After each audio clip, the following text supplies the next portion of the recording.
Sveiki, esu Viktorija, astropsichologė ir noriu su jumis pasidalinti įkvepiančią istoriją apie gatvės muzikantą Jamesą Boweną ir jo katiną vardu Bobas. Yra išleista knyga ir jo filmas, remiantis jo biografiją, kuris ir įkvėpė mane įrašyti šį video ir pasidalinti su jumis jo gyvenimo istoriją sielos formulės kontekste. Na, pradėkime nuo jo biografijos.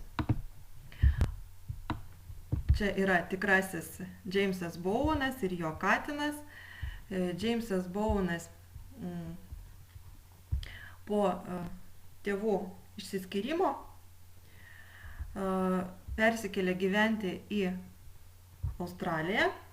Gimęs jis buvo Anglijoje, tačiau po tėvų skyrybos teko jam išsikelti į Australiją kartu su mama, tačiau ten šeimininis gyvenimas buvo įtemptas ir jis nebuvo kontroliuojamas mokykloje, ir dar mokykloje pradėjo uostyti klijus. Ir taip pat pasireiškia jo tokie sutrikimai kaip hiperaktyvumas, taip pat jam buvo nustatyta šizofrenija ir maniakinė depresija.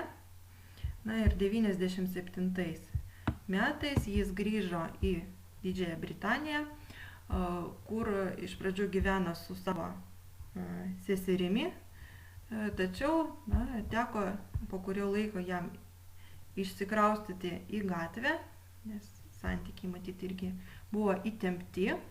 Ir gyvendamas gatvėje jis pradėjo vartoti heroiną, bandydamas pabėgti nuo sunkios benamio realybės.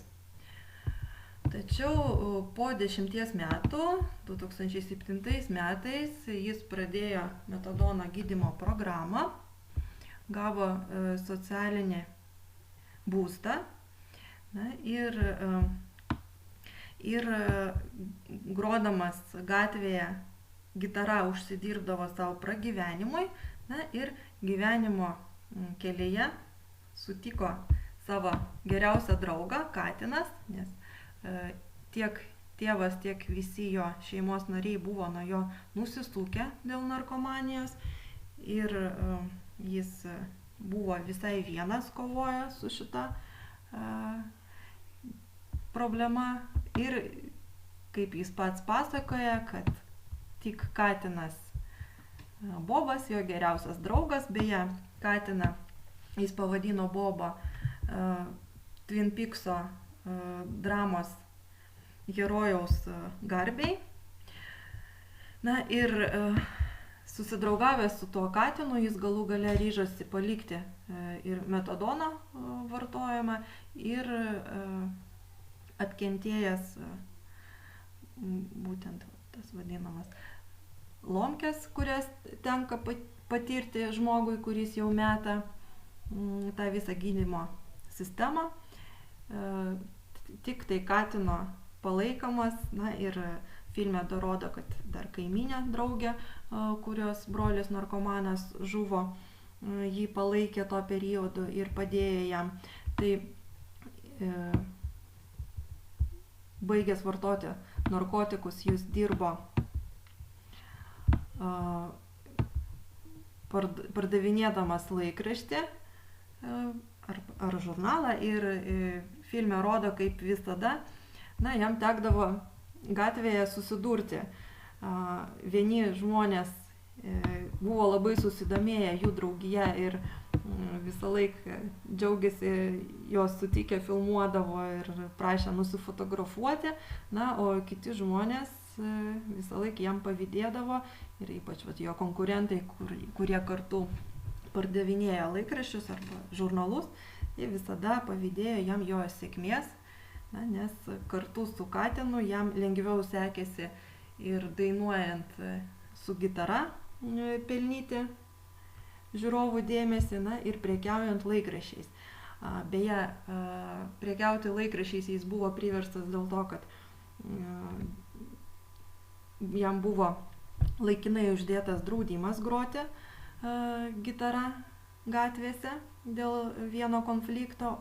Ir po to laiko, kai jis atsikratė narkotikų, jo istoriją žmonės filmuodami keldavo jo video į YouTube, tapo labai populiari, apie jį parašė vietinis laikraštis ir po to jam pasiūlė parašyti biografinę knygą, kurią jis parašė žurnalisto pagalba ir knyga tapo labai greitai bestselleriu, buvo išversta į daugiau kaip 30 pasaulio kalbų. Na ir kaip jis pats rašo, kad už viską yra dėkingas tik tai savo katinui, kuris yra būtent ta priežastis, dėl kurios jis kasdien dar atsikelia ir yra gyvas ir sveikas. Na, o dabar pažiūrėkime jo sielos formulę.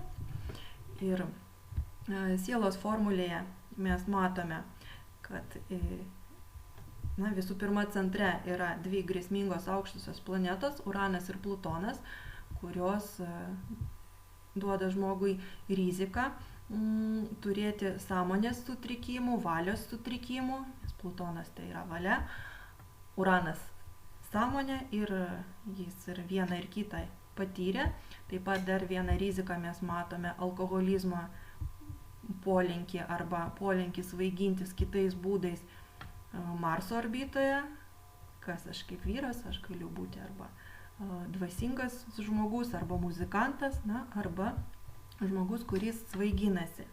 Na ir matome, kad iš pradžių visuomenė jo nenorėjo priimti, retrogradinis Jupiteris ir buvo jis nelabai priimamas ir kaip muzikantas tol, kol nesutiko savo draugo katino, o gyvūnyje tai yra Venera ir Venera centre, tai nurodo į tai, kad jis mylėjo gyvūnus ir buvo draugiškas žmogus. Na ir per gyvūną, beje, kaip minėjau, ir gyvūną jis savo pavadino televizijos herojaus serialo vardu Boba. Gyvūno pagalba transformavo savo sąmonę, išplėtė savo suvokimą ir transformavo save iš vidaus. Ir įdomu tai, kad šiaip žmogus atėjo į pasaulį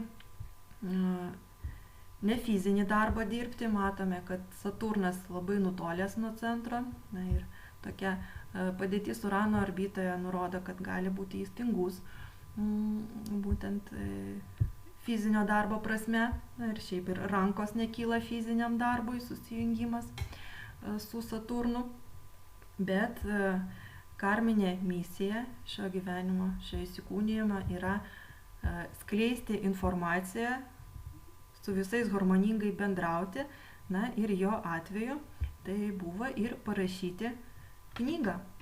Ir parašęs knygą, labai greitai Uranas jam davė šlovę per internetą, per televiziją ir visus kitus šiuolaikinius ryšio kanalus, nes Merkurijus tai žiniasklaida ir ryšys, ir susijungimas su Marsu duoda būtent tokį greitą labai šuolį. Ir juodas mėnulis rodantis į Saulę kalba apie tai, kad tas pavydas, kurį jis patyrė, irgi buvo nebe pagrindo, nes visą laiką jam, kai jis įgavo jau pripažinimą, tapo įdomus žmonėm įgyjęs gyvūną, katiną, žmonės labai pradėjo kreipti į jį dėmesį ir susirinkdavo gana didelę publiką jo klausytis gatvės koncerto. Tai žinoma, tai sulaukdavo kitų žmonių pavydą, ir ypač kai jis prekiaudavo spauda, tai irgi filme yra iliustruojama, kaip jo draugai jam pavydėjo, nes prieidavo nusipirkti spaudos leidinių būtent iš jo, tarsi kaip paaukoti katinui, padėti jį pramaitinti. Ir irgi įdomu, kad Merkurijus retrogradinis yra Saturno orbitoje, tai nuoroda į tai, kad viršininkai gali mušti per rankas, ir irgi yra iliustruota filme, kaip jis buvo nubaustas viršininko ir visam mėnesiui nušalintas nuo pareigų, o muzikuoti gatvėje jam tuo metu buvo uždrausta, retrogradinis Saturnas, problemos su įstatymais, problemos su valdžia įstatyminė. Na ir jie visą mėnesį su katinu turėjo badauti, verstis iš paskutinių jėgų, kol vėl atgavo šitą teisę grįžti į leidybos kompaniją. Na ir man ši istorija pasirodė įdomi, nes ji labai gražiai sugula į žmogaus sielos formulę ir į jam skirtą kelią, kuris buvo reikalingas nueiti jo dvasiniai transformacijai pasiekti. Na ir įdomu, kad nors iš pradžių retrogradinis Plutonas jam nedavė nei finansinės sėkmės, nei pinigų, Venera griauna. Susitvarkęs su savo jausmų pasauliu, kuris buvo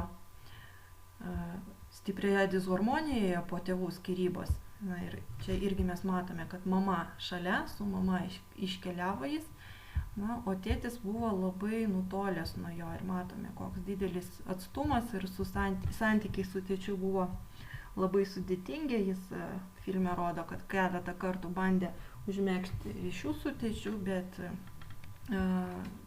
tėvas nenorėjo jo priimti, nes jis buvo narkomanas ir vengė su juo bendrauti. Na, filmo gale jie, kai jis metė narkotikus, susitaikė ir įvyko būtent ir Urano pagalba, netgi ne per Uraną, o per gyvūną. Venera tai gyvūnijos pasaulis ir Chirono raktas akcentuoja, čia yra tavo tobulėjimo raktelis. Na ir būtent priglaudęs katiną vargšą, kuris buvo irgi kaip ir jis benamis, sužeistas, jis jį priglaudė, paaukoja jo gydymui visus pinigus, kurios tuo metu turėjo, paaukoja pinigus, kurie buvo skirti maistui ir katino pagalba jis atėjo jam suvokimas, kad reikia galutinai atsikratyti narkotinių medžiagų ir išėjo iš metadono programos, gavo per Uraną įžymumą per televiziją ir internetą, na ir tokiu būdu dabar transformavo ir mases, nes tai knyga, kurią aš jums minėjau, ir filmas, ir knyga tapo bestselleriu ir buvo pripažinta kaip viena geriausių knygų. Čia rašo, kad ji pateko į knygų 10-tuką, kurios būtent skirtos jaunimui įkvėpti, nes jo istorija, jo gyvenimo kelias iliustruoja, kaip galima išeiti iš tokių sudėtingų gyvenimo situacijų ir yra daug YouTube video. Na, čia galėsite, jeigu jums tai įdomu pasižiūrėti, bet he has an absolutely extraordinary cat. He's just so intelligent. I've had cats all my life and I've never parodyti, kaip jis pats gyvas atrodo ir jo draugas. He started following me around after I nursed him back to health. He was a stray, and I found him and he'd been injured, and I nursed him with antibiotics I got from the RSPCA. Tried to find out where he lived and I couldn't. So you had no collar or anything? No, nothing like that. Va taip jis atrodo, patenkintas ir laimingas, ir jis, ir jo katinas Bobas. Ir tai yra puikus pavyzdys, kaip galima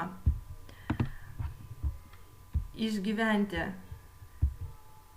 visas retrogradinės savo planetas, patirti iš pradžių, galima sakyti, nukristi iki pat dugno, bet vis dėlto atsispirti nuo jo ir pakilti. Ir ne tik transformuotis pačiam viduje, bet dar ir transformuoti žmonių mases, tapti jiems tarsi mokytojų. Na ir retrogradinis Jupiteris ir numato dvasinio mokytojo kelią, kuris, na, vat, ir įvyko per Venerą, per gyvūną, tokiu būdu.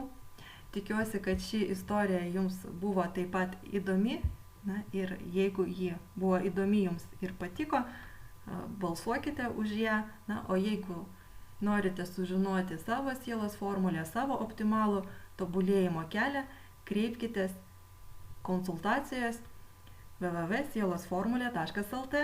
Dėkoju už dėmesį.